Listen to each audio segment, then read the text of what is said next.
La segunda jornada de comparecencias en la Comisión de Derechos de los Trabajadores de la Asamblea, como hemos visto, estuvo matizada por la ausencia del FUD, cuyos dirigentes no aceptaron la invitación de la mesa para presentar observaciones en torno al proyecto urgente del Ejecutivo. ¿Cómo evalúa la comisión esta decisión de dicho colectivo sindical? Es el tema de nuestra primera entrevista de hoy. Ángel Rivero, ex dirigente sindical, asambleísta de Alianza País por la provincia del Guayas, vicepresidente de la Comisión de Derechos de los Trabajadores. Asambleísta Rivero, bienvenido a la televisión legislativa y a la radio de la Asamblea Nacional. Gracias, compañeras de la televisión legislativa, gracias por darme la oportunidad de expresar nuestro criterio en relación a lo que ha planteado el compañero periodista. Bueno, como ustedes conocen, típico de la Comisión de los Derechos de los Trabajadores y Seguridad Social ha sido invitar a todos los actores para que puedan, desde su punto de vista, presentar observaciones, sugerencias, no solamente en este espacio de discusión de la ley presentada por el Ejecutivo, sino también en otras leyes, como por ejemplo el tema de justicia laboral, incluso en el tema del borrador que se presentó como proyecto para el Código del Trabajo. Al FUC se lo he invitado siempre.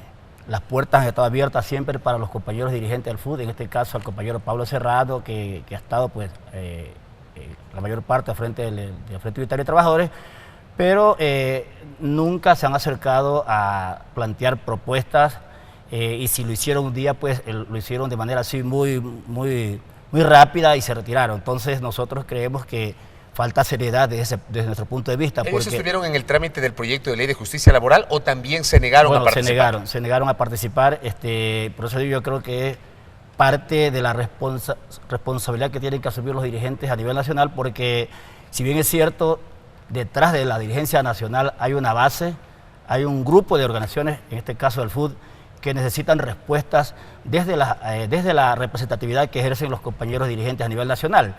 Hemos dicho nosotros que estos temas muy sensibles tienen que ser consultados con los trabajadores, que son realmente los beneficiarios de las leyes que hemos diseñado y hemos votado a través de la Asamblea Nacional. Sin embargo, cuando nosotros nos acercamos a la militancia, al FUD, nos dicen que no han sido consultados. Eso es preocupante. Por ejemplo, la FENACLE, de la cual me digno todavía ser representante como presidente, éramos parte del FUD.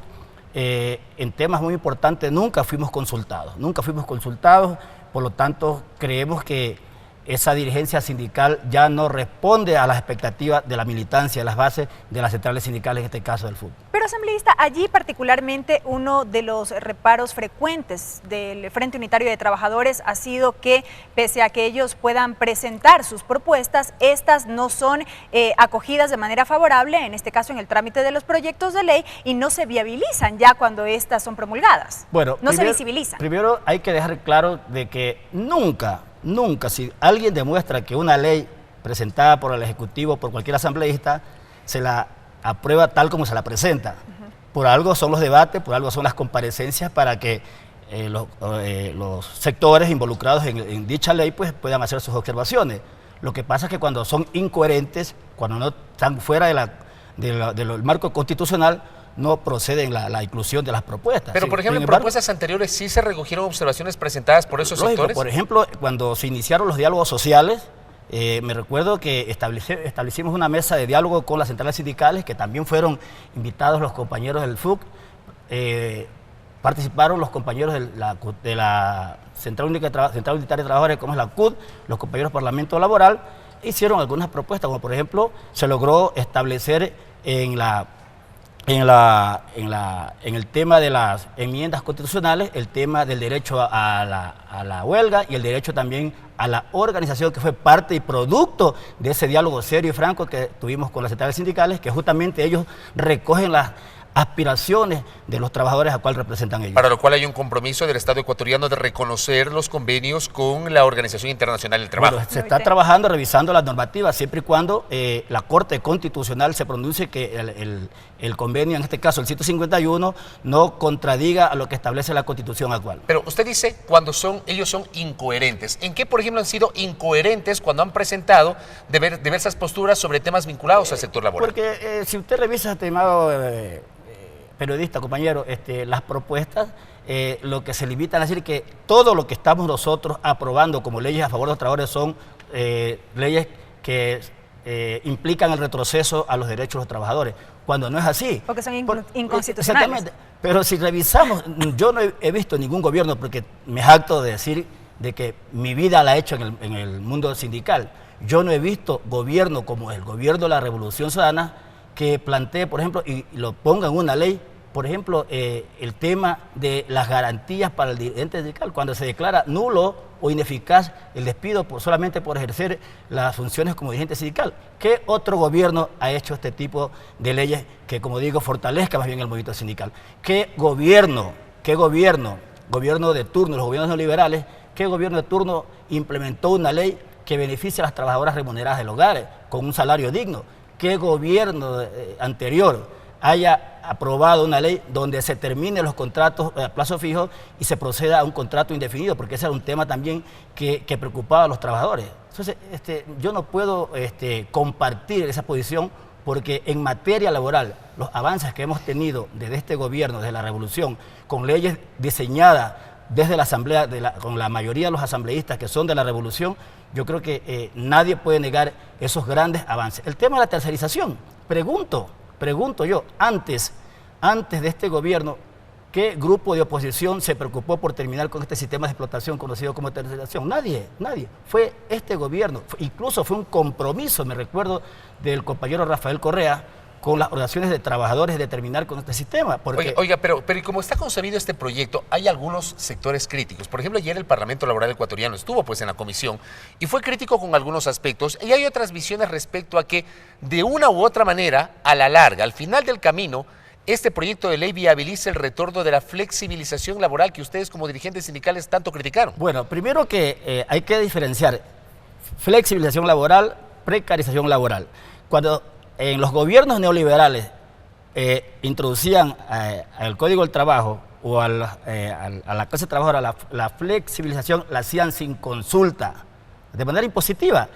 Esta ley primero que hay que dejar claro que es temporal, por el bache que estamos pasando, no solamente Ecuador, sino todo lo que es el país por cuestiones del petróleo. Acá tenemos el problema local, la apreciación del dólar, las monedas de la región que se han depreciado, y eso de alguna forma también son elementos que permiten buscar estrategias para que no haya el despido masivo desde las empresas. El tema de esta ley, uno de los requisitos es que el trabajador y el empleador tienen que ponerse de acuerdo. Desde allí no existe una imposición, es clarísima la ley. Segundo, que solamente se podrá hacer durante un periodo, que son 6 meses.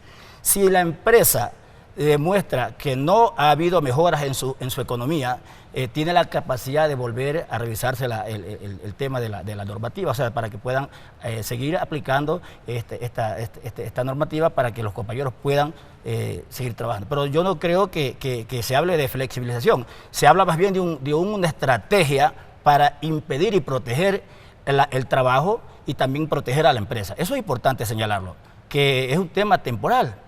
No es un tema que prácticamente, incluso el mensaje que está dando la clase de dirigentes a nivel nacional es una información que un poco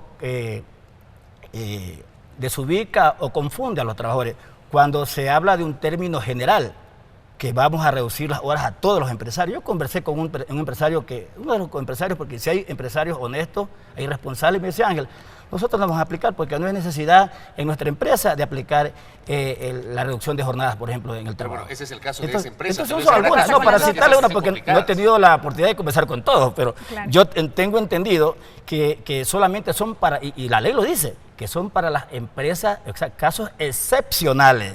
Es más, dentro del debate que vamos a tener dentro de la comisión, pues, y una de mis propuestas es que, primero que se haga conocer cuáles son las empresas que han reducido o han mermado sus ingresos. Todavía no tienen esta información como comisión. Y una cosa es que se hayan reducido los ingresos, ¿no?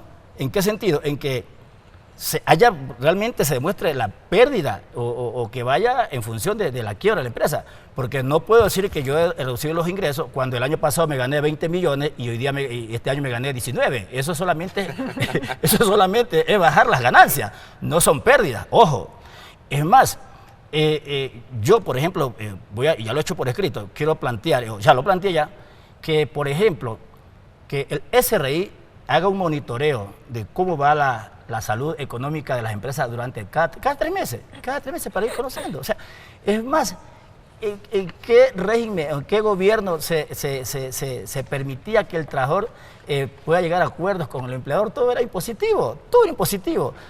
Existen 5 o 6 requisitos ahora para que se pueda autorizar para que las empresas que están en situaciones de riesgo pues puedan ser autorizadas por el Ministerio. O sea, son cosas que demuestran que no hay flexibilización, sino más bien es un acuerdo para que justamente arrimemos el hombro todos y saquemos adelante el país, porque es el país que está en peligro. Queda claro, asambleísta, y ya veremos cómo termina este proyecto de ley luego del trámite en la Comisión de los Derechos de los Trabajadores. Gracias por habernos acompañado. Ha sido el vicepresidente de esa mesa legislativa, el asambleísta Ángel Rivero, con su apreciación en torno al tratamiento de este proyecto de ley.